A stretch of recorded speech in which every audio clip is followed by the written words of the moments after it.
नमस्कार। आज हम वक्त में पीछे चलते हैं, एक ऐसे साम्राज्य की कहानी सुनने जिसने अपनी गाथा तलवारों से नहीं बल्कि पत्थरों पर हमेशा के लिए लिख दी। ये कहानी है सम्राट अशोक और उनके रहस्यमयी शिलालेखों की।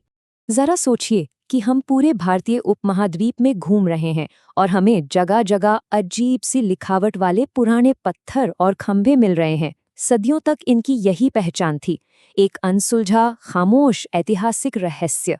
जी हाँ, ये सिर्फ बेजान पत्थर नहीं थे। असल में ये एक भूली बिसरी कहानी के खामोश गवाह थे जो बस सही वक्त का इंतजार कर रहे थे। और इन पत्थरों का फैलाव तो देखिए कितना हैरान करने वाला है। ये किसी एक जगह पर नहीं थे, बल्कि पाकिस्तान के शाहबाजगढ़ी से लेकर अफगानिस्तान के कंधार तक और भारत में गुजरात से लेकर नीचे कर्नाटक तक हजारों मील में फैले हुए थे। मतलब ये एक तरह से किसी विशाल गुमनाम साम्राज्य का नक्शा था जो हमारे सामने बिखरा पड़ा था। तो सवाल यही थे जो सदियों तक इतिहासकारों को परेशान करते रहे, आखिर किसने बनवाई थे ये सब और इनमें क्या लिखा था? क्या राज छिपे थे? ये किसी पुरानी जासूसी कहानी की तरह था जिसकी गुत्थी सुलझनी अभी बाकी थी। तो अब कहानी उस मोड़ पर आती है जहां इस सदियों पुराने कोड को तोड़ने की एक दिलचस्प दौड़ शुरू होती है। देखिए, सबसे बड़ी चुनौती थी इनकी लिखावट।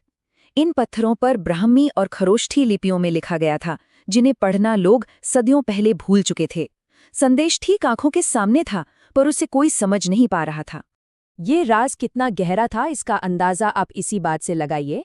अशोक के करीब 600 साल बाद गुप्त सम्राट समुद्रगुप्त उसी खंबे पर अपनी जीत की कहानी लिखवाते हैं। फिर उसके लगभग 1300 साल बाद मुगल बादशाह जहांगीर। लेकिन किसी को ये पता ही नहीं था कि उस पत्थर को सबसे पहले खड़ा किसने करवाया था। और फिर इस कहानी में एंट्री होती है हमारे हीरो की, जेम्स प्रिंसेप। वही वो इंसान थे जिन्होंने वो चाबी खोजी जिससे ये सदियों पुराना ताला खुला। साल था 1837, जब उन्होंने ब्राह्मी लिपि को डिकोड कर दिया और हजारों साल बाद इन पत्थरों को पहली बार बोलने का मौका मिला। लेकिन कहानी में एक और ट्विस्ट था। लिपि तो पढ़ ली गई, पर राजा का नाम अब भी एक पहेली था। इन लेखों में राजा को देवानाम प्रिया प्रियदर्शी कहा गया था, जिसका मतलब है देवताओं का प्रिय जो सब पर कृपा दृष्टि रखता है। ये तो एक टाइटल था, नाम नहीं। और फिर वो हुआ जिसने सब कुछ बदल दिया। कर्नाटक के मस्की में एक छोटा सा पत्थर मिला। इस पत्थर पर देवानाम प्रिय उपाधि के साथ पहली बार अशोक नाम लिखा था। बस पहेली सुलझ चुकी थी। ये कोई और नहीं बल्कि महान मौर्य सम्राट अशोक ही थे। तो अब जब हमें ये पता चल गया है कि ये संदेश किसने लिखा था, तो चलिए अब ये जानते हैं कि आखिर उन्होंने इन पत्थरों पर लिखवाया क्या था। अशोक ने अपने संदेशों को फैलाने का एक बहुत ही ऑर्गेनाइज्ड तरीका अपनाया था। बड़े पब्लिक मैसेज के लिए विशाल चट्टानें थीं जिन्हें शिलालेख कहते हैं। अपनी पर्सनल बातें बताने के लिए लघु शिलालेख थे, और फिर थे ऊंचे शानदार स्तंभलेख, और बौद्ध संघ के नियमों के लिए लघु स्तंभलेख। और सबसे कमाल की बात यह है कि अशोक अपने लोगों से उन्हीं की भाषा में बात करना चाहते थे।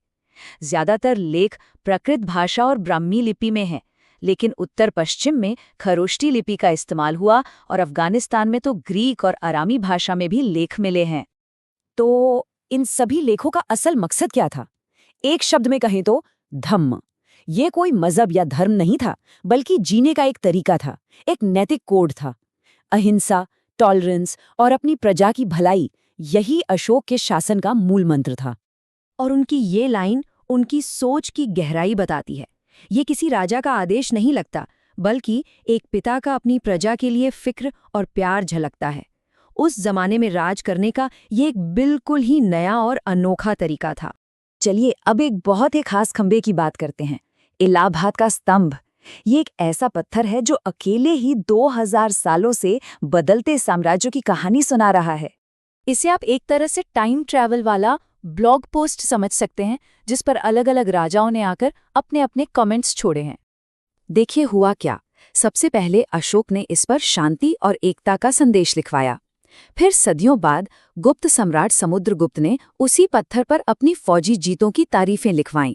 और फिर 1000 साल से भी ज्यादा गुजर जाने के बाद मुगल बादशाह जहांगीर ने भी इस पर अपना नाम खुदवा दिया। और यही बात इस खंबे को इतना अनोखा बनाती है। एक तरफ अशोक कह रहे हैं कि आपस में फूट मत डालो, एकजुट रहो, तो दूसरी तरफ उसी पत्थर पर समुद्रगुप्त अपनी बहादुरी का बखान कर रहे हैं कि उनका शरीर तो युद्ध के सैकड़ों घावों से भरा है। सोचे, एक ही पत्थर पर शांति और युद्ध की दो बिल्कुल अलग-अलग कहानियां। तो आखिर में सवाल ये उठता है कि इन पत्थरों से हमें मिला क्या? इन सारी खोजों का असली मतलब क्या है? इन अभिलेखों ने हमें बताया कि मौर्य साम्राज्य कितना विशाल था। इन्होंने हमारी पहचान भारत के सबसे महान सम्राटों में से एक अशोक से करवाई और हमें धम्म जैसी एक अनोखी सरकारी नीति के बारे में बताया। शॉर्ट में कहें तो इन्होंने हमें एक पूरे दौर की फर्स्ट हैंड जानकारी दी। तो ये सिर्फ राजा के फरमान नहीं थे, ये वो चाबी थे जिसने एक पूरे भूले बिसरे साम्राज्य के इतिहास का ताला खोला। सच कहूं तो इनके बिना भारतीय इतिहास का ये सुनहरा पन्ना शायद हमेशा के लिए खाली ही रह जाता। हम अशोक के एक आखिरी संदेश के साथ इस बात को खत्म करते हैं, एक ऐसा संदेश जो आज भी उतना ही जरूरी है, सहिष्णुता और एक दूसरे के लिए सम्मान। ये बातें 2500 साल पहले पत्थर पर लिखी गई थीं, लेकिन आज भी हमारे लिए एक बड़ा सबक है। ये हमें एक बहुत दिलचस्प सवाल पर लाकर छोड़ देता है। अगर आज किसी लीडर को भविष्य के लिए, हजारों साल के लिए पत्थर पर एक संदेश छोड़ना हो, तो वो क्या होगा? इस पर सोचिएगा जरूर।